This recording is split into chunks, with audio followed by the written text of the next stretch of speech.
Bismillahirrahmanirrahim. Salam sejahtera. Kali ini kami membawakan satu lagi kisah menarik dalam membongkar kisah sejarah. Dan kisah kali ini ialah adat dan asal-usul orang Kadasan. Seperti apakah kisah ini? Mari sama-sama kita saksikan kisah menarik ini. Kadasan adalah kumpulan etnik asli negeri Sabah di Malaysia. Mereka ditemui terutamanya di penampang di pantai barat Sabah di kawasan sekitarnya, dan pelbagai lokasi di pedalaman. Oleh kerana persamaan budaya dan bahasa dengan kumpulan etnik dusun, dan juga kerana inisiatif politik lain, istilah bersatu baru yang dipanggil Kadasan Dusun telah dicipta. Secara kolektif, mereka membentuk kumpulan etnik terbesar di Sabah. Walaupun Kadasan adalah sebutan rasmi untuk kumpulan etnik ini, ia dipercayai secara meluas bahwa istilah itu sendiri adalah turunan politik yang wujud pada akhir 1950-an hingga awal 1960-an. Walau bagaimanapun, artikel yang ditulis oleh Richard Tunggolo mengenai perkara ini mungkin memberi sedikit cahaya. Menurut Tunggolo, kebanyakan penjelasan mengenai makna dan asal-usul perkataan Kadasan menganggap bahwa perkataan itu berasal baru-baru ini, khususnya pada akhir 1950-an dan awal 1960-an. Beliau berkata bahwa sesetengah orang telah berteori bahwa istilah itu berasal dari perkataan Kakadasan, bandar, atau kedai, dan dari. Dakwaan bahwa ahli politik Kadasan seperti almarhum Datuk Peter J. Mojuntin mencipta istilah itu. Walau bagaimanapun, terdapat bukti bahwa istilah ini telah digunakan jauh sebelum tahun 1950-an. Owen Rather, dalam bukunya The Pagans of North Borneo, yang diterbitkan pada tahun 1929, menulis, dusun biasanya menggambarkan dirinya secara generik sebagai tulun tindal, landsman, atau di pantai barat terutamanya di Papar, sebagai Kadasan. Rather bekerja di Sabah selama 5 tahun sebagai pegawai daerah di semua 5 kediaman dan meninggalkan Sabah dengan bermulanya Perang Dunia Pertama. Ini bermakna beliau mula bekerja di Sabah dari tahun 1910 dan meninggalkan Sabah pada tahun 1914. Oleh itu, kita boleh dengan selamat mengatakan bahwa perkataan Kadasan sudah wujud sebelum mana-mana bandar atau kedai dibina di daerah penampang, dan bahwa ahli politik Kadasan tidak mencipta perkataan itu pada akhir tahun 50-an. Bobolians atau Bobohisans Borneo telah ditemu bual untuk mencari gambaran yang lebih baik tentang makna sebenar istilah Kadasan. Lotut Bobolian ditanya apa makna Kadasan atau Kadayan. Kadasan bermaksud orang-orang tanah. Bobohizan dari penampang juga diwawancarai mencari makna sebenar Kadasan. Bobohizan Dousia Moujing mengesahkan bahwa Kadasan selalu digunakan untuk menggambarkan orang sebenar tanah Kadasan, bermaksud orang tanah. Itu mengesahkan apa yang telah dijelaskan oleh Rather mengenai kewujudan istilah Kadasan. Oleh itu, perkataan Kadasan sebenarnya tidak berasal dari perkataan kedai, bermakna kedai dalam bahasa Melayu. Lebih 100 tahun rakyat Kadasan diperintah oleh Kesultanan Brunei. Kadasan atau Kadayan di Lotut, Marangang, Liwan telah ditangani oleh Kesultanan sebagai orang dusun, yang bermaksud orang kebun buah. Kerana dalam bahasa Melayu, dusun bermaksud ladang kebun buah. Oleh itu secara pentadbiran Kadasan dipanggil orang dusun oleh Kesultanan, pemungut cukai. Tetapi sebenarnya orang yang dipanggil orang dusun sebenarnya adalah Kadasan. Laporan fakta ini ditulis oleh bancian pertama yang dibuat oleh Syarikat Borneo Utara di Sabah 1881. Secara pentadbiran semua Kadasan dipanggil dusun sebagai identiti etnik mereka. Hanya melalui penubuhan KCA, Persatuan Kebudayaan Kadasan, pada tahun 1960, istilah ini diperbetulkan dan digantikan menjadi Kadasan.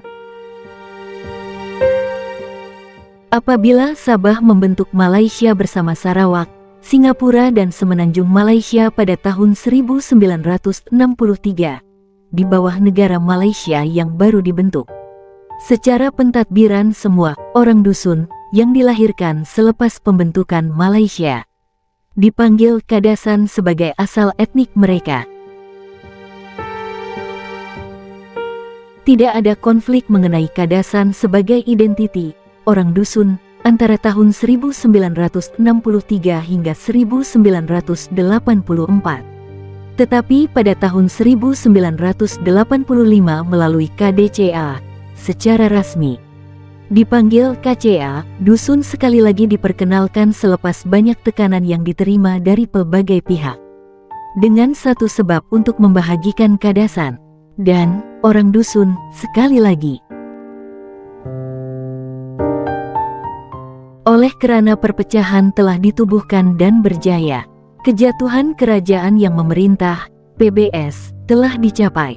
PBS melalui KCA kemudian, akhirnya, diciptakan dalam istilah baru untuk mewakili orang dusun dan Kadasan sebagai Kadasan dusun. Akhbar yang dikeluarkan, Sabah Times dan Daily Express, oleh pelbagai pihak berpendapat bahwa ia tidak boleh menjadi Kadasan dusun, tetapi dusun Kadasan. Pemimpin di Singapura dan Semenanjung Malaysia sehingga hari ini mengakui rakyat sebagai Kadasan dan bukan dusun. Bekas Perdana Menteri Singapura memanggil kumpulan etnik di Sabah sebagai Kadasan. Dan banyak pemimpin Malaysia hari ini dikatakan bahwa orang Kadasan dan dusun berasal dari tempat yang dipanggil Nunuk Ragang, yang kira-kira terletak di Tampias, di mana tiga sungai, Liwagu, Takahau, dan Gelibang bertemu di timur Ranau dan Tambunan. Nunuk adalah perkataan dusun untuk pokok bayan, Ragang berasal dari perkataan Aragang yang bermaksud merah. Nunuk kelihatan seperti gergasi yang menyediakan tempat perlindungan semula jadi yang baik. Puncak pokoknya dianggarkan dapat berlindung di bawah 7 pondok Kadasan, dusun, ukuran pondok 12 dengan 20 kaki.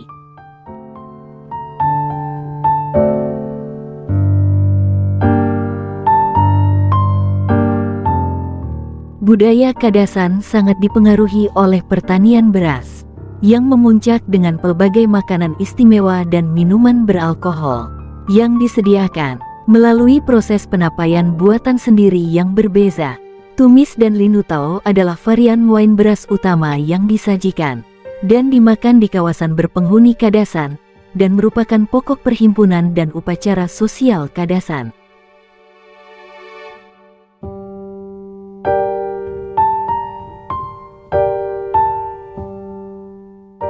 Kadasan dusun secara tradisinya adalah animis, tetapi telah dipengaruhi oleh kedua-dua Kristian dan Islam. Ramai daripada mereka yang dianggap oleh kerajaan sebagai orang Kristian berasal dari tradisi gereja. Di mana-mana kanak-kanak yang dilahirkan dalam keluarga yang memanggil dirinya Kristian juga dianggap sebagai Kristian. Mereka yang berpegang kepada agama tradisional hari ini percaya kepada dunia roh yang sangat penting dalam kitaran penanaman padi, serta peristiwa utama dalam kitaran kehidupan. Walaupun percaya kepada makhluk tertinggi yang mencipta segala-galanya, mereka juga mengaitkan roh kepada banyak perkara di alam semula, jadi seperti burung, haiwan, dan tumbuhan. Roh beras khususnya menonjol dalam kepercayaan dan amalan mereka. Beberapa kumpulan orang Kadasan dusun terkenal dengan penggunaan paderi, bobohizan untuk mengawal roh. Majoriti Kadasan adalah Kristen, terutamanya Katolik Rom dan beberapa Protestan. Islam juga diamalkan oleh minoriti yang semakin meningkat. Pengaruh para mubalik Spanyol dari Filipina mengakibatkan agama Kristen dalam bentuk Katolik Romnya menjadi terkenal di kalangan Kadasan. Sebahagian kecil dari mereka adalah Protestan karena pengaruh British. Kemudian pada abad ke-20, sebelum para mubalik datang ke tempat kejadian, animisme adalah agama yang dominan. Sistem kepercayaan Kadasan berpusat di sekitar roh atau entiti yang dipanggil kinorohingan. Ia berputar di sekitar kepercayaan bahwa roh memerintah penanaman dan penuaian beras sebagai profesion yang telah diamalkan selama beberapa generasi. Ritual khas akan dilakukan sebelum dan selepas setiap penuaian oleh seorang paderi suku yang dikenali sebagai bobohizan.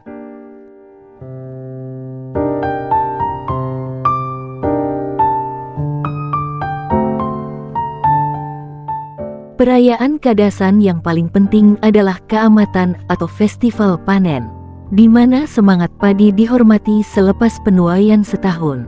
Festival keamatan adalah acara tahunan dalam kehidupan budaya Kadasan dusun Sabah. Sejak dahulu kala dalam arti kata yang paling mendalam, keamatan festival adalah manifestasi hubungan pencipta dan penciptaan, serta hubungan antara ciptaan. Ia merangkumi tindakan utama memanggil dewa-dewa, menenangkan pemurnian dan pemulihan, reuni roh-roh yang baik hati, dan ucapan terima kasih kepada sumber semua. Ia adalah sebahagian daripada sistem agama Mongolia yang kompleks dan sihat, yang berpusat pada upacara padi passage dan kitaran hidup Bambarayon, the indwelling spirit of padi.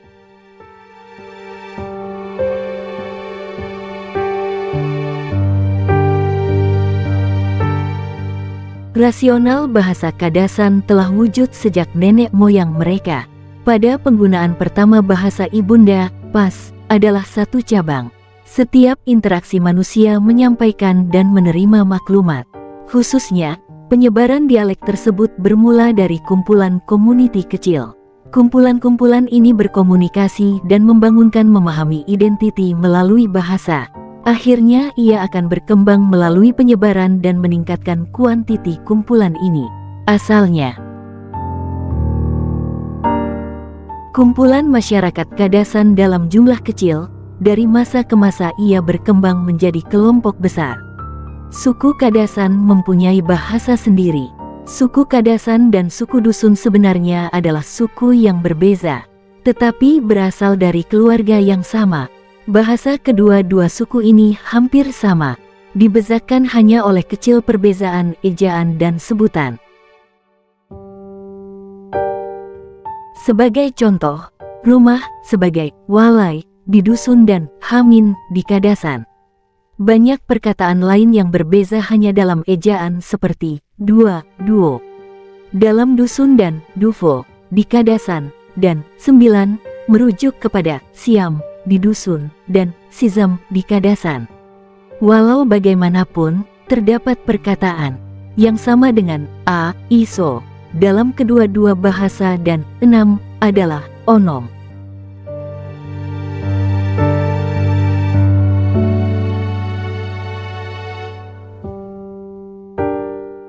Orang Kadasan juga telah membangunkan tarian dan musik unik mereka sendiri. Sumazao adalah nama tarian antara lelaki dan wanita yang dilakukan oleh pasangan serta kumpulan pasangan yang biasanya disertai dengan simfoni gong gangsa buatan tangan, yang secara individu dipanggil tagung, sumazao, dan tagung biasanya bermain semasa majelis perayaan dan perayaan, terutamanya perayaan perkawinan.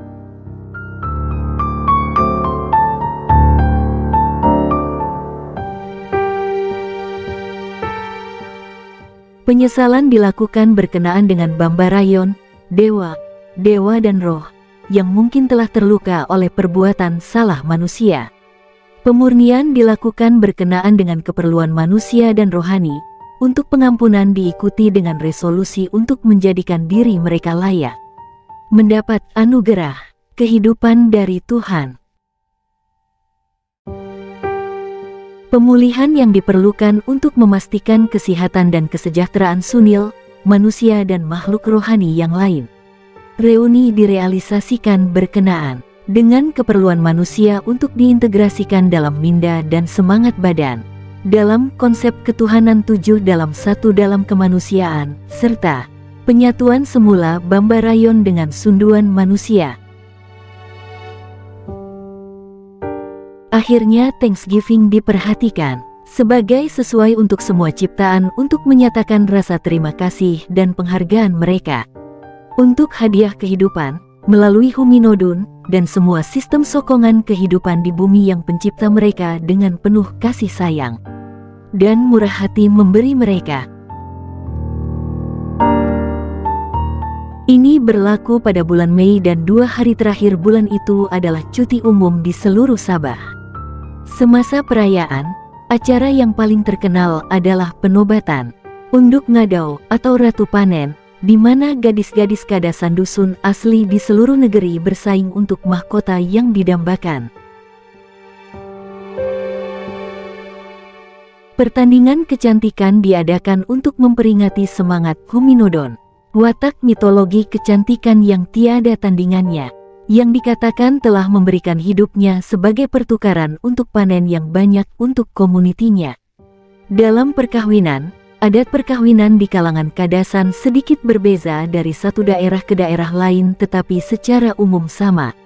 Perkara yang paling penting mengenai adat perkawinan Kadasan adalah peranan ibu bapak kedua-dua belah pihak, kerana merekalah yang membuat pilihan dan semua pengaturan untuk bergabung bersama anak-anak mereka. Biasanya, anak-anak mematuhi keputusan ibu bapa mereka. Perniagaan membuat pertunangan dilakukan ketika anak lelaki itu baru berusia 12 tahun. Dan gadis itu 11 tahun. Orang Kadasan memanggil ini miatot.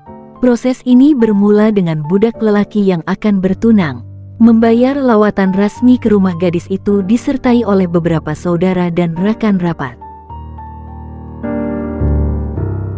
Lawatan dibuat pada masa yang telah dipersetujui terlebih dahulu. Di rumah gadis itu semua orang bersedia menunggu dengan ahli keluarga dan rekan rapat juga. Semasa menunggu ketibaan parti lelaki itu, gadis itu diberitahu untuk membuat 7 bola beras sebagai hidangan khas untuk bakal suaminya. Apabila dia telah melakukan ini, dia tergesa-gesa dihantar ke rumah salah seorang saudara kandungnya yang tidak pernah, walaupun jauh dari dirinya sendiri. Sebaik sahaja budak itu tiba, dia dijemput untuk masuk dan duduk di atas tikar yang ditenun khas untuk majelis-majelis seperti ini, dan yang dipanggil lawangan oleh Kadasan. Sementara itu, persoalan mengenai sais mas kawin dibincangkan oleh para tetua dari kedua-dua pihak.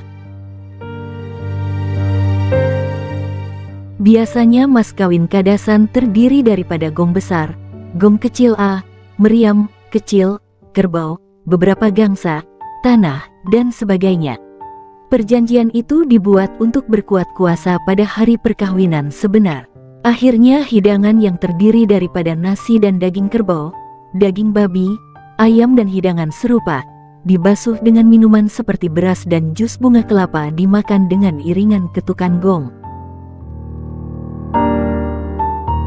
Ini adalah apabila beras khas yang telah disediakan untuk budak lelaki oleh calon pengantin perempuan diberi makan kepadanya oleh seorang wanita tua dari pihak gadis itu. Ini dilakukan di hadapan semua yang hadir. Selepas ini semuanya berakhir dan tetamu berlepas, kecuali pengantin lelaki dan beberapa rakan rapatnya yang tinggal di rumah gadis itu. Sekarang gadis itu kembali dari rumah saudara kandungnya untuk bertemu dengan bakal suaminya, dan untuk melayani dia dengan lebih banyak makanan dan minuman. Malam itu budak lelaki dan kawan-kawan tidur di dalam bilik sendiri di rumah gadis itu. Mereka akan pulang keesokan paginya. 3 hari kemudian gadis itu kembali melawat. Prosedur yang sama diikuti seperti lawatan budak lelaki ke rumah gadis itu. Kecuali bahwa budak lelaki itu tidak perlu keluar dari rumahnya, sementara tunangannya dan rekannya berada di sana. Keesokan harinya gadis itu dihantar pulang ke rumahnya sendiri oleh tunangannya bersama ahli keluarganya yang lain. Semasa mereka menunggu usia mereka, pasangan yang bertunang tinggal bersama ibu bapa mereka sendiri. Walau bagaimanapun, budak lelaki itu berkewajiban untuk membantu di rumah ibu mertuanya, yang akan datang melakukan kerja-kerja seperti mengumpul kayu api, membajak tanah dan meletakkan gudang sementara dan sebagainya. Begitu juga gadis itu mesti membantu ibu mertua masa depannya untuk menanam beras, memasak dan sebagainya. Anak lelaki itu boleh mengunjungi rumah gadis itu bila-bila masa dia suka sendiri. Gadis itu juga boleh melakukan perkara yang sama dengan syarat dia ditemani oleh ibunya, seorang makcik atau kakaknya. Sekiranya anak lelaki itu mempunyai kakak perempuan, dia boleh mengajak tunangnya untuk bermalam 1 atau 2 malam di rumahnya. Pada masa yang sama jika salah seorang daripada mereka melanggar peraturan, hukuman akan dikenakan. Apabila ibu bapak berpikir bahwa sudah tiba masanya untuk anak-anak mereka berkahwin, biasanya sekitar usia 16 atau 17 tahun, tarikh perkawinan ditetapkan dengan persetujuan bersama. Akhirnya upacara pertunangan boleh berlaku. Seorang lelaki yang cukup maju dalam tahun itu, dari pihak pengantin lelaki dipilih untuk melaksanakan upacara pertunangan dengan membaca pasangan pendek yang ditetapkan untuk melodi kadasan. Kemudian pesta besar diadakan di mana beberapa kerbau, babi dan ayam serta beberapa balang wine beras dan batang buluh jus bunga kelapa dimakan.